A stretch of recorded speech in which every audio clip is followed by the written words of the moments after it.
लाजमी है कि हम भी देखेंगे वो दिन की जिसका वादा है, जो लोहे अज़ल में लिखा है, जब अर्ज खुदा के काबे से सब बुत उठवाए जाएंगे। हम अहले सफ़ा मरदूद हरम मसनद पर बैठाए जाएंगे। सब ताज उछाले जाएंगे, सब तख्त गिराए जाएंगे। सब ताज उछाले जाएंगे, सब तख्त गिराए जाएंगे। फेज़ अहमद फेज के उपरोक्त लाइन से साफ हो जाता है कि ह्यूमन प्रोग्रामिंग कितनी खतरनाक है। एक कलमकार जो बुद्धिजीवी माना जाता है, वह भी यह दावा कर रहा है कि एक दिन पूरी दुनिया पर एक विशेष आइडियोलॉजी की हुकूमत होगी और बाकी सबकी सत्ता समाप्त हो जाएगी। जबकि कम्युनिज्म में तो साफ लिखा है, या कम्युनिज्म की तो नींव ही से बात पर खड़ी है कि दुनिया में ना कोई देश होगा, ना कोई सीमा होगी और ना कोई वर्ग विशेष होगा। यानी पूरी दुनिया में एक ही तरह के लोग होंगे, यानी कम्युनिस्ट होंगे और इनकी सत्ता होगी। शायद चीन एंड रूस यही करने का प्रयास कर रहे हैं।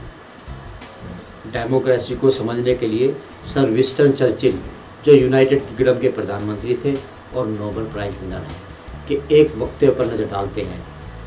Many forms of government have been tried and will be tried in this world of sin and war.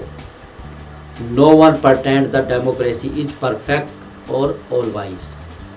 Indeed, it has been said that democracy is the worst form of government except for all those other forms that have been tried from time to time. मतलब दुनिया में अब तक जितनी भी तरह की शासन व्यवस्थाएं रही हैं, डेमोक्रेसी उनमें सबसे घटिया शासन व्यवस्था है। नमस्कार, मैं हूं हरिओम त्यागी और आप देख रहे हैं ऑब्जर्वर डॉन की खास पेशकश, दुनिया की सबसे बड़ी बहस ह्यूमन प्रोग्रामिंग। बम गिराते विमान, आग उगलते टैंक, तड़ातड़ की आवाज़ के साथ बरसती गोलियां, हर तरफ मचा हुआ हाहाकार, रोते बिलखते लोग, तहस नहस होते शहर, किंतु ना तो पुतिन पीछे हटने को तैयार है और ना ही जेलेंस्की। लोग मर खप जाएं, किसी को इसकी कोई परवाह नहीं। यही है प्रोग्रामिंग का सबसे खतरनाक पहलू। प्रोग्राम किए गए इंसान मशीन की तरह काम करते हैं और तय लक्ष्य को प्राप्त करने के लिए किसी भी हद तक जा सकते हैं। यदि कोई मुझसे पूछे कि क्या वास्तव में यह यूक्रेन और रूस का युद्ध है, तो मैं कहूँगा नहीं, यह युद्ध दो विचारधाराओं का युद्ध है। यह ह्यूमन प्रोग्रामर्स का युद्ध है। दो तरह की व्यवस्थाओं का युद्ध है। ये कम्युनिज्म और डेमोक्रेसी का युद्ध है। अब आपके दिमाग में कुछ सवाल उठ रहे होंगे, दो प्रोग्राम्स का युद्ध क्या है? दो विचारधाराओं का युद्ध क्या होता है? दो तरह की व्यवस्थाओं का युद्ध कैसे होता है? ह्यूमन प्रोग्रामिंग क्या है? इसे आपको खुद ही समझना होगा। पूरा कार्यक्रम देखने के बाद आपको यह समझ आ जाएगा। यदि नहीं आए तो कमेंट बॉक्स में मुझे पूछ लेना। और अधिक समझने के लिए आप हमारा पहला एपिसोड भी देख सकते हैं, जिसका लिंक नीचे दिया जा रहा है। उसको देखकर सब कुछ क्रिस्टल क्लियर हो जाएगा। चलो बात करते हैं यूक्रेन और रूस के युद्ध की। मैं आपको इस युद्ध की ऐसी सच्चाई बताने जा रहा हूँ जो आपने कभी नहीं सुनी होगी। इस सच्चाई को देखकर आप सोच में पड़ जाएंगे। एक सर्वे में 72% लोगों ने पुतिन द्वारा यूक्रेन पर आक्रमण करने को गलत बताया, किंतु यह सर्वे केवल उन देशों का है जहां पर डेमोक्रेसी अर्थात लोकतांत्रिक व्यवस्था है। अब दूसरा पहलू देखो, कम्युनिस्ट सरकार वाले देशों में रहने वाले लोगों में 85% लोग पुतिन को सही मानते हैं और उनके अनुसार वह उनका हीरो है ना। चौंकाने वाला तथ्य। क्या कम्युनिस्ट सरकार वाले देशों में रहने वाले लोग डेमोक्रेटिक देश में रहने वाले लोगों से उल्टा सोचते हैं? सर्वे तो यही कहता है। पर क्यों? सवाल तो बनता है। अच्छा यह बताइए कि गोवा और पांडिचेरी को भारत में मिलाना क्या गलत था? क्या चीन द्वारा पाकिस्तान को उकसाना सही है?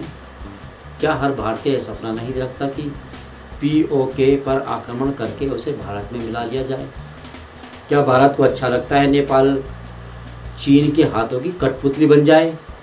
क्या पाकिस्तान द्वारा कश्मीर में आतंकवाद फैलाना भारत बर्दाश्त कर सकता है? शायद हर हिंदुस्तानी का जवाब ना में होगा। यही सब पुतिन भी कहता है कि मुझे यूक्रेन पर कब्जा नहीं करना, किंतु यूक्रेन का प्रेसिडेंट दुश्मनों से मिलकर रूस के खिलाफ काम कर रहा है। यूक्रेन आतंकवादियों और ड्रग माफियाओं का शरण स्थली बन चुका है। लेकिन उपरोक्त सब एक प्रोपगेंडा है और जिस तरह से हमें दिखाया जा रहा है वैसे हम चीज़ों को देख रहे हैं। हमारी आंखों पर एक विशेष आइडियोलॉजी का चश्मा चढ़ा दिया गया है, इसलिए एक मुद्दे पर अलग अलग देशों में रहने वाले लोग अलग अलग तरह से जवाब देते हैं। भारत की सीमा पार करते ही पाकिस्तान की आवाम बिल्कुल अलग सोचने लगती है। कम्युनिस्ट देशों में रहने वाले लोग पुतिन को सही क्यों मान रहे हैं और लोकतांत्रिक पूंजीवादी अर्थव्यवस्था वाले देशों के निवासी इसको गलत क्यों मानते हैं? तो इसके पीछे है हम सबकी प्रोग्रामिंग। पिछले कुछ दिनों में अमेरिका अपने प्रायोजित मीडिया कैंपेन एंड प्रोपेगेंडा से हमें इस तरह प्रोग्राम कर दिया है कि हमको रूस खलनायक नजर आ रहा है। दूसरी तरफ कम्युनिस्ट देशों में रहने वाले लोगों को रूस ने अपने प्रोपेगेंडा से इस तरह प्रोग्राम कर दिया है कि उनको पुतिन हीरो नजर आ रहा है। हम सबके सोचने समझने के गुण पर हमारी हो रही प्रोग्रामिंग भारी पड़ रही है, इसलिए यूक्रेन मुद्दे पर दुनिया दो हिस्सों में बट चुकी है। हम सबकी अलग अलग तरह से प्रोग्रामिंग की जा रही है, क्योंकि रूस और अमेरिका अपने मंसूबों को पूरा करने के लिए समय समय पर हमारा प्रयोग अपने हिसाब से करना चाहते हैं। अब बात करते हैं यूक्रेन और रूस के युद्ध की। तो जैसा मैंने शुरू में ही कहा है कि यह जंग दो प्रोग्रामर्स के बीच की है। इसको समझने के लिए सैकड़ों साल पीछे चलते हैं। दुनिया में इब्राहिमी धर्म से पहले गैर इब्राहिमी धर्म को मानने वालों का बोलबाला था, जो धर्म को अध्यात्म का विषय मानते थे और धर्म को दैवीय शक्ति जोड़ने का साधन मात्र समझते थे। किंतु इब्राहिमी धर्म आने के बाद धर्म को सत्ता पाने के साधन के रूप में भी देखा जाने लगा। देखते ही देखते दो इब्राहिमी धर्म मानने वालों के बीच जंग शुरू हो गई और ये दो धर्म थे इस्लाम और ईसाई। दोनों ही शक्ति बढ़ाने के लिए अपनी अपनी विचारधारा से लोगों को प्रोग्राम करने लगे, यानी अपने अपने धर्म का विस्तार करने लगे। इस समय सत्ता में बैठे लोगों को मालूम हो चुका था कि सामान विचारधारा या धर्म से प्रोग्राम किए गए लोग किसी भी देश में रहे एक दूसरे की मदद करते हैं। ब्रिटिश साम्राज्य से पहले खलीफत दुनिया की सबसे बड़ी ताकत थी और इसके पीछे था इस्लामिक विचारधारा से प्रोग्राम किए गए लोगों का हजूम। ब्रिटिश भी यह चित्र समझ चुके थे कि दुनिया जीतने के लिए तलवार से ज़्यादा विचार यानी प्रोग्राम करने की आवश्यकता है। और फिर क्या था, दुनिया में विभिन्न तरह की विचारधाराओं ने जन्म लेना शुरू कर दिया, या यूँ कहें कि लोगों ने दुनिया को अपने हिसाब से चलाने के लिए अलग अलग विचारधाराएं गढ़नी शुरू कर दी। इनमें से एक थी डेमोक्रेसी एंड एक थी कम्युनिज्म। डेमोक्रेसी का केंद्र था अमेरिका यानी यूएसए, जिसको यूनाइटेड स्टेट ऑफ अमेरिका कहते हैं, और कम्युनिज्म का केंद्र बना सोवियत रूस यानी USSR, union of Soviet socialist republics. आपको जानकर हैरानी होगी कि दूसरा विश्व युद्ध अमेरिका और रूस ने साथ मिलकर लड़ा और दोनों विश्व की महाशक्ति बन गए। जहाँ इससे पहले पूरी दुनिया इस्लाम और ईसाइयत में बढ़ी थी, वहीं इन दोनों सुपर पावर्स ने विश्व को दो हिस्सों में बांट दिया।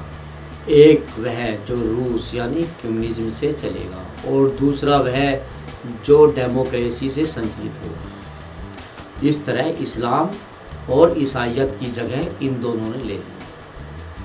लेकिन इस बंटवारे से दोनों महाशक्ति यानी यूएस एंड यूएसएसआर संतुष्ट नहीं थी, इसलिए एक अंडर करंट युद्ध शुरू हुआ और दोनों एक दूसरे को हराने के लिए दुनिया को प्रोग्राम करने लगे।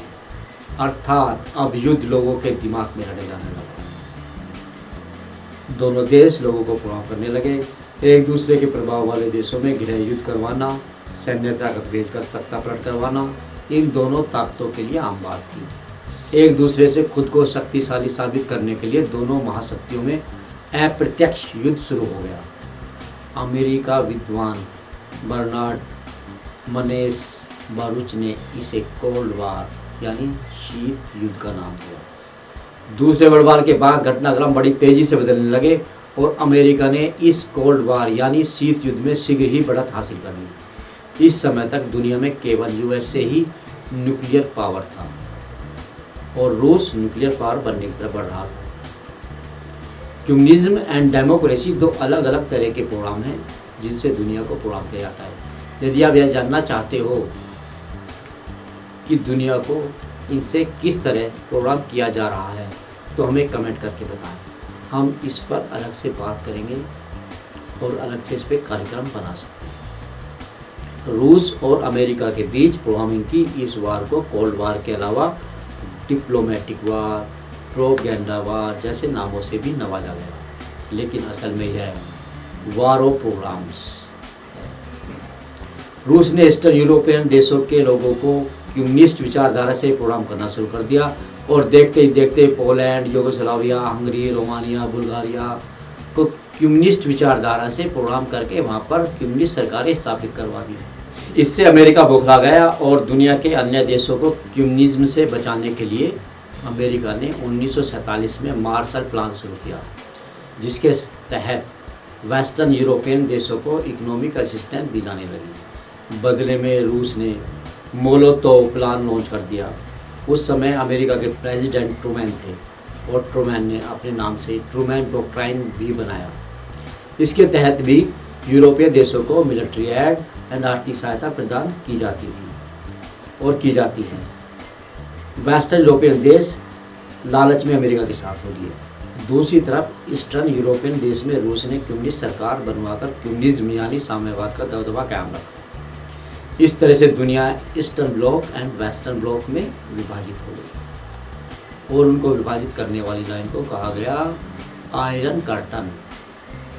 तेजी से बढ़ते यूएसएसआर को रोकने के लिए 1949 में अमेरिका ने NATO North Atlantic Treaty Organisation का गठन किया।